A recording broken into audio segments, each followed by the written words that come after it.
कभी सर झुका है ना कभी सर झुकेगा, शिआर सादिक पे हम नाजा है, जो कहते हैं वही करेंगे। চাপাবাজ নাম। আমরা মাহফিলে খুশি করার জন্য কথা বলি না। অতীতে আলহামদুলিল্লাহ প্রত্যেকটা বক্তব্যের রেকর্ড আছে, যা বলেছি তা আমরা বাস্তবায়ন করার চেষ্টা করেছি ইনশাআল্লাহ আজিজ। আগামী দিনের লড়াই এই হিন্দুত্ববাদীদের সাথে আর ইহুদিবাদীদের সাথে লড়াই হবে আমাদের। এবং দেখবেন ইনশাআল্লাহ এই লড়াই ইনশাআল্লাহ আমরা আমাদের জান কিভাবে দিব, মাল কিভাবে দিব, প্রজন্মকে তৈরি করে যাব ইনশাআল্লাহ আজিজ। আমরা শর্টকাট নির্বাচন হবে, ক্ষমতায় যাবে, ওই শর্টকাট স্বপ্ন আমরা দেখি না। ইসলামকে নিজে এমপি মন্ত্রী হবার স্বপ্ন দেখি না।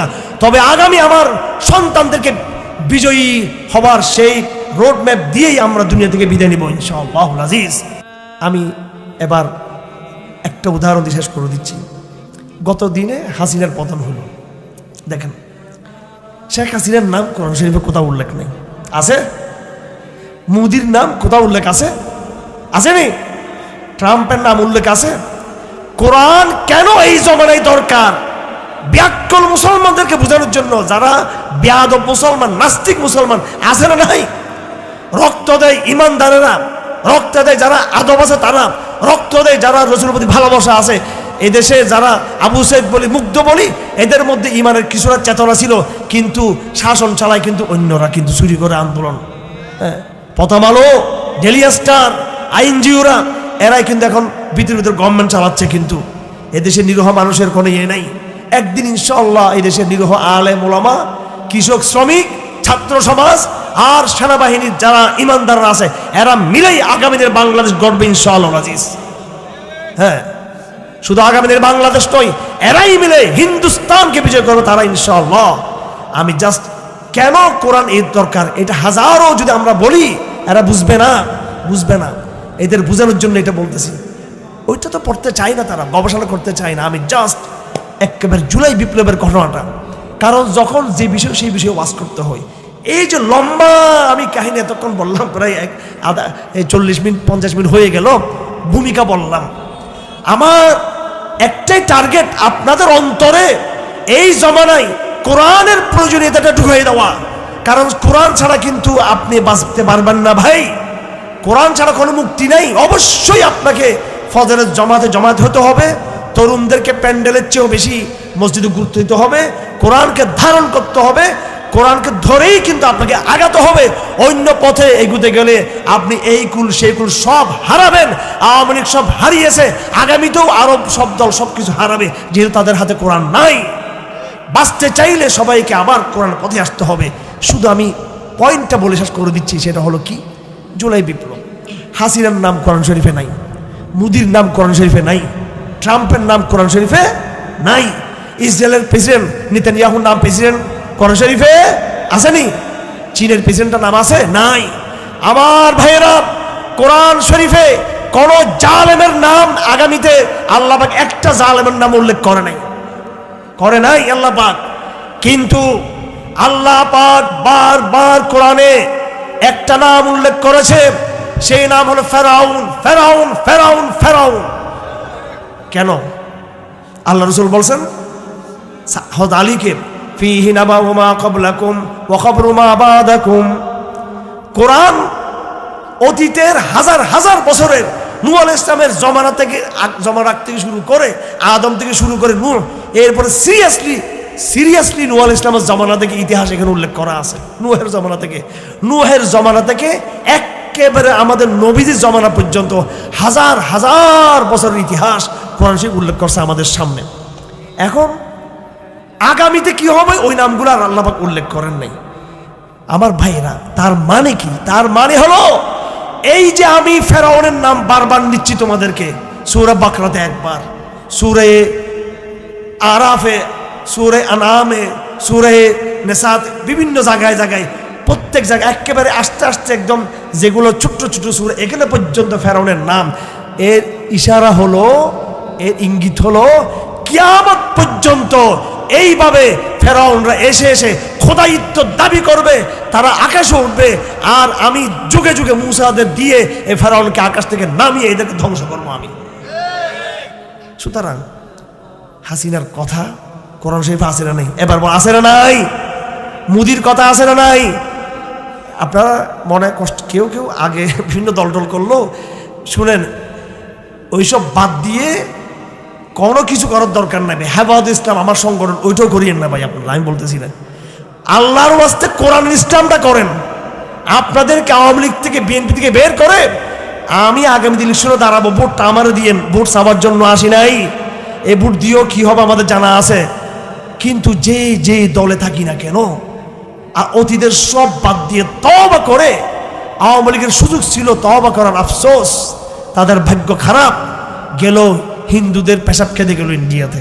হ্যাঁ, হিন্দুদের পেশাব না খেয়ে আমি মনে করছিলাম এরা মক্কাতে যাবে, জমজমের পানি খেতে যাবে। এরা জমজমের পানি না খাইয়া ওই যে গরুর মুখ খেতে গেছে। গরু, হিন্দুদের পেশাব না, গরুর পেশাব, আমি ভুলে গেছি শব্দটা কি, গরুর পেশাব খেতে গেছে ওখানে।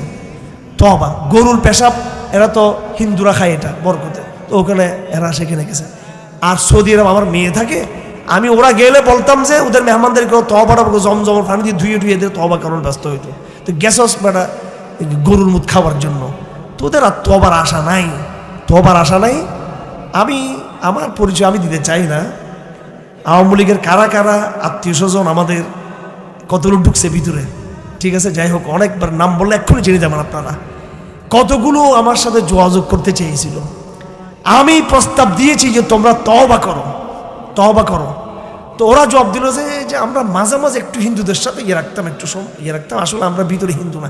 ঠিকই এখন শুনতেছে সবগুলো কলকাতায় দিল্লিতে উঠছে এখন সবগুলো গিয়ে। এখন তওবা, ওর আল্লাহর কসম, আমাকে, আমি আপনার বিরক্ত হবেন শেষ করতেছি, এই হাঁটু পুলিশে আমার ক্রিকেটের স্টাম্প দিয়ে পিটেছে আমাকে।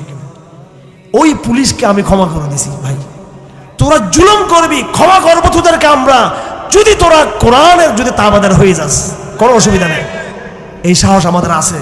কিন্তু জুলুমও করলি, তওবা করতে পারলি না, আরো চলে গেলি হিন্দুত্ববাদীদের কাছে। যদি তোমরা তওবা করে ফিরে আসো, একসাথে বাংলাদেশ গড়ব। আর যদি মোদির এজেন্ডা নিয়ে আসো, আমি নিজে ইনশাআল্লাহ সবাইকে বলে দিচ্ছি, আমি আমার দলবল নিয়ে তোদের বিরুদ্ধে যুদ্ধে নামবো ইনশাআল্লাহ। হ্যাঁ, যারা যেখানে আছেন প্রতিরোধ হবে এখানে। কিসের ইলেকশন আর ফিলেকশন, আগে সাইজ, আগে তারপর মায়ের, আগে তারপর। ওইভাবে ফিরে আসার চিন্তা করিও না। জুলুম করেছো, খুন করেছো, আল্লাহর নবী জালেমদেরকে ক্ষমা করেছেন, আমরা তোদেরকে ক্ষমা করার হিম্মত আমরা রাখি, সেই সাহস আমাদের আছে। তোদেরকে হিম্মত করে তওবা করলে ক্ষমা করা হবে, একসাথে বাংলাদেশ গড়বো আমরা। কিন্তু তওবা করা ছাড়া যদি মাথা কেনে ঢুকানোর চেষ্টা করো, তোমাদের সাথে লড়াই হবে আমাদের ইনশাআল্লাহ আজিজ। তোমাদের সাথে ভারত থাকবে, আমাদের সাথে জনগণ আর আল্লাহ থাকবে আমাদের সাথে ইনশাআল্লাহ। দেখা যাক এই যুদ্ধ কদূর যেতে পারে ইনশাআল্লাহ। হ্যাঁ, আমাদের এজেন্ডা শুধু ঢাকা নয়, আমাদের এজেন্ডা হলো যেই বিশ্বের সমস্ত রাজধানী থেকে আমাদের বিরুদ্ধে চক্রান্ত হচ্ছে, ওই রাজধানীগুলোতেও আমাদের কলেমার পতাকা যাবে সেখানে ইনশাআল্লাহ আজিজ। এটা চাপাবাজি না। सतम गरों के सामने कभी सर झुका है ना कभी सर झुकेगा, शिआर सादक पे हम नाजा है, जो कहते हैं वही करेंगे। চাপাবাজ নাম, আমরা মাহফিলে খুশি করার জন্য কথা বলি না। অতীতে আলহামদুলিল্লাহ প্রত্যেকটা বক্তব্য রেকর্ড আছে, যা বলেছি তা আমরা বাস্তবায়ন করার চেষ্টা করেছি ইনশাআল্লাহ আজিজ। আগামী দিনের লড়াই এই হিন্দুত্ববাদীদের সাথে আর ইহুদিবাদীদের সাথে লড়াই হবে আমাদের, এবং দেখবেন ইনশাআল্লাহ এই লড়াই ইনশাআল্লাহ আমরা আমাদের জান কিভাবে দিব, মাল কিভাবে দিব, প্রজন্মকে তৈরি করে যাবো ইনশাআল্লাহ আজিজ। আমরা শর্টকাট নির্বাচন হবে, ক্ষমতায় যাবে, ওই শর্টকাট স্বপ্ন আমরা দেখি না। ইসলামকে নিজে এমপি মন্ত্রী হবার স্বপ্ন দেখি না। তবে আগামী আমার সন্তানদেরকে বিজয়ী হবার সেই রোডম্যাপ দিয়েই আমরা দুনিয়া থেকে বিদায় নিব ইনশাআল্লাহ আজিজ। আমার ভাইয়েরা, আমি কোরআনের কথা বলতেছিলাম, বিশ্বাসকে নিয়ে আসুন কোরআনের জায়গায়, বিশ্বাসকে নিয়ে আসুন। আমি সময় শেষ, সেজন্য আর কথা দীর্ঘায়িত করবো না। আল্লাহ পাক কিভাবে ফেরাউনের কথা বলেছেন, শুধু সূরাতুল কাসাসের একটি মাত্র আয়াত, এরকম আয়াত আরো অনেক আছে। এই আয়াতটা দেখলে আপনি বুঝবেন যে এই দেশের সাধারণ যারা নাগরিক সমাজ, যারা এই দেশের গরিব মানুষ, আল্লাহ পাক তাদেরকেই একদিন ক্ষমতায় দিবেন, এবং সমস্ত এলিটদেরকে, বড় লোকদেরকে ক্ষমতার থেকে কান ধরে ধরে নামাবেন আল্লাহ পাক।